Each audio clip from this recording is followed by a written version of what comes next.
kitchen island, his eyes narrowed with a cold, calculated arrogance. Starting this month, we will each manage our own money, Colleen, he announced, his voice carrying a smug finality that echoed through our open concept home. I'm sick and tired of supporting you while you sit back and enjoy my hard work. From now on, what's mine is mine, and what's yours is yours. We split the household bills 50-50 down to the last penny, or you can find somewhere else to live. My mother-in-law, sitting across from him, poured herself another cup of coffee, a thin, satisfied smirk playing on her lips. She didn't say a word, but her eyes screamed victory. They thought they had finally broken me.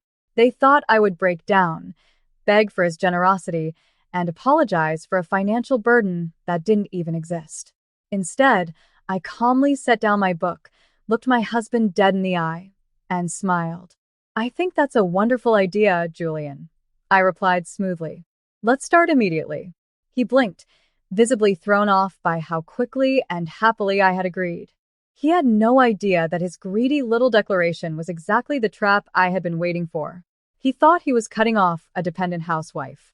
What he didn't know was that by demanding we keep our finances completely separate, he had just signed away his only ticket to a multi-million-dollar empire and guaranteed his own spectacular financial ruin. My name is Colleen. I'm 26 years old, and up until a few months ago, I believed my marriage to Julian was built on a foundation of mutual respect. We met when I was 22, a time when Julian was just an ambitious, mid-level corporate climber desperately trying to prove his worth to his wealthy, judgmental family. His mother, Eleanor, was a woman wrapped in silk and coated in passive aggression. From the very first day Julian brought me to her pristine, cold estate for dinner, Eleanor made it her personal mission to ensure I knew my place. To her, I was just a simple, struggling freelance graphic designer from a working-class background, a financial nomad who had managed to trick her golden boy into providing a comfortable life.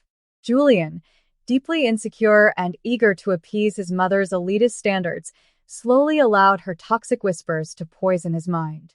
He began viewing our relationship not as a partnership, but as a transaction where he was being shortchanged.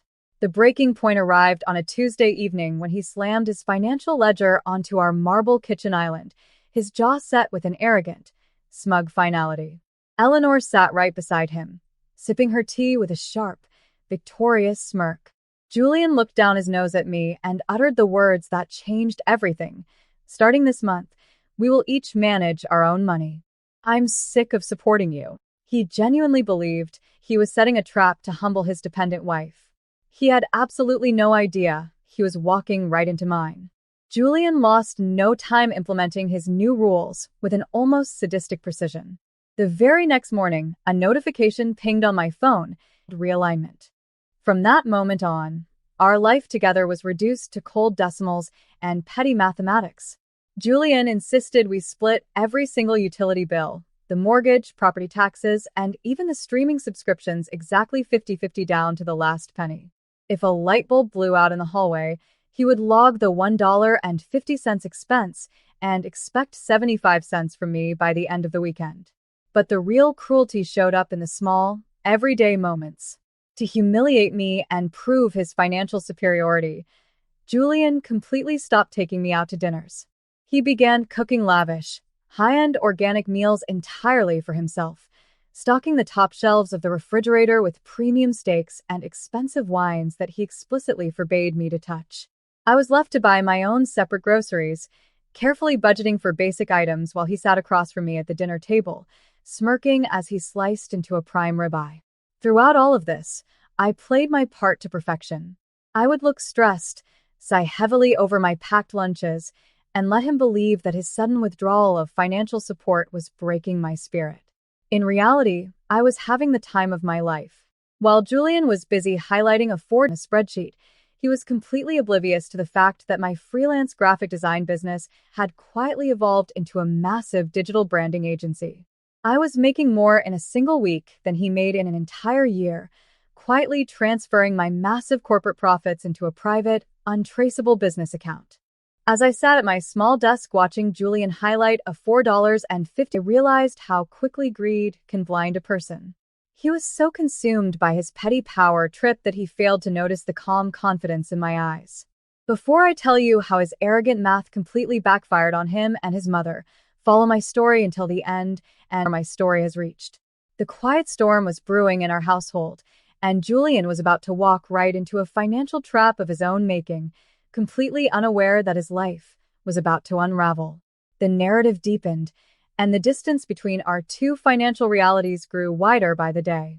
Julian truly believed I was drowning in bills, but the truth was far more spectacular. My supposedly small freelance gig was actually a highly successful digital branding agency that I had built completely from scratch. Over the last 2 years, I had kept the company's explosive growth a secret, operating under a private corporate shield.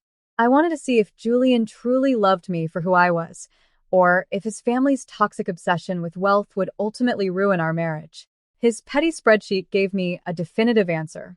Just as things were getting tense at home, a major tech conglomerate offered a massive $3.2 million cash buyout for my agency. While I was quietly reviewing the buyout contracts with my corporate attorneys, Julian was making a massive mistake of his own. Desperate to outshine everyone and prove to his mother that he was a financial genius, he listened to a tip from his arrogant older brother. Julian decided to liquidate his entire life savings, along with a hefty personal loan, to invest in a volatile, unverified tech startup. He was completely convinced that this investment would catapult him into a completely different tax bracket, finally giving him the ultimate leverage to look down on me forever. He walked around our house with an unbearable air of absolute superiority, completely oblivious to the fact that he was betting his entire future on a sinking ship, while my secret multi-million-dollar empire was officially finalized. 6 months into our strict financial arrangement, the grand illusion Julian had built for himself came crashing down in spectacular fashion. The volatile tech startup he had invested his entire life savings into completely collapsed overnight due to systemic corporate fraud. It wasn't just a minor setback. Julian's accounts were completely wiped out, and he was left saddled with an immense, suffocating amount of personal loan debt. Desperate to maintain his heavy facade of luxury in front of his overbearing mother and brother, he came to me in the kitchen, clearing his throat nervously. For the first time in months, his smug demeanor vanished as he subtly tried to ask me for a financial loan to help cover his upcoming portion of the mortgage. I didn't blink. I simply pulled up his household realignment spreadsheet, looked him dead in the eye, and held him strictly to his own rules, reminding him that what's mine is mine, and what's yours is yours. To celebrate the official finalization of my multi-million-dollar corporate buyout, I decided it was time to stage the ultimate finale. I casually invited Julian, Eleanor, and his extended family out to a grand feast at the city's most exclusive 5-star restaurant. I intentionally let them believe that Julian was the one hosting and funding the entire evening, giving his bruised ego one last chance to stroke itself in front of his proud family before the inevitable breakdown.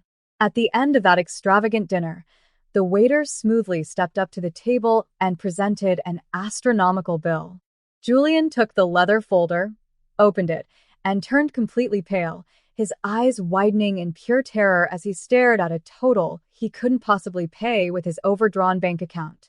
Eleanor, completely oblivious to his financial ruin, loudly announced to the table, "Well, Julian is the man of the house.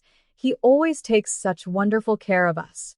I smiled, reached into my purse, and pulled out a signed copy of their strictly enforced financial agreement alongside official divorce papers. I placed cash onto the table for exactly my personal portion of the dinner, down to the last fees for the month. Then, I casually slid the massive remaining bill right over to Julian. I looked at his shocked family and calmly revealed my true financial status, letting them know that my agency had just been bought out for millions. The entire table paralyzed in absolute, dead silence. The realization of their self-inflicted poverty set in as Eleanor's jaw dropped, and Julian realized his petty math had officially left him completely broke. The divorce proceedings were swift, clinical, and completely devastating for Julian. Thanks to his own stubborn insistence on absolute financial separation and the legally binding agreement he had forced me to sign, his attorneys had absolutely no leverage. He couldn't touch a single penny of my $3.2 million corporate buyout because he had explicitly documented that our assets were completely separate. Julian was forced to sell his luxury car, downsize to a cramped, dingy apartment on the edge of the city, and take a grueling second job just to pay off his massive investment debts. Eleanor's smug, aristocratic attitude completely vanished overnight as she realized her toxic whispers had guided her golden voice straight into self-inflicted financial ruin. Today, I am sitting in my beautiful new penthouse apartment overlooking the city skyline, entirely accountable to no one but myself. They wanted a world where we kept exactly what was ours. In the end, Julian got exactly what he deserved: his own empty pockets and a mountain of regret. What would you have done if your spouse demanded a 50-50 split out of pure? I'm leaving 2 other incredible storytelling videos on the screen right now that will definitely surprise you with their twists.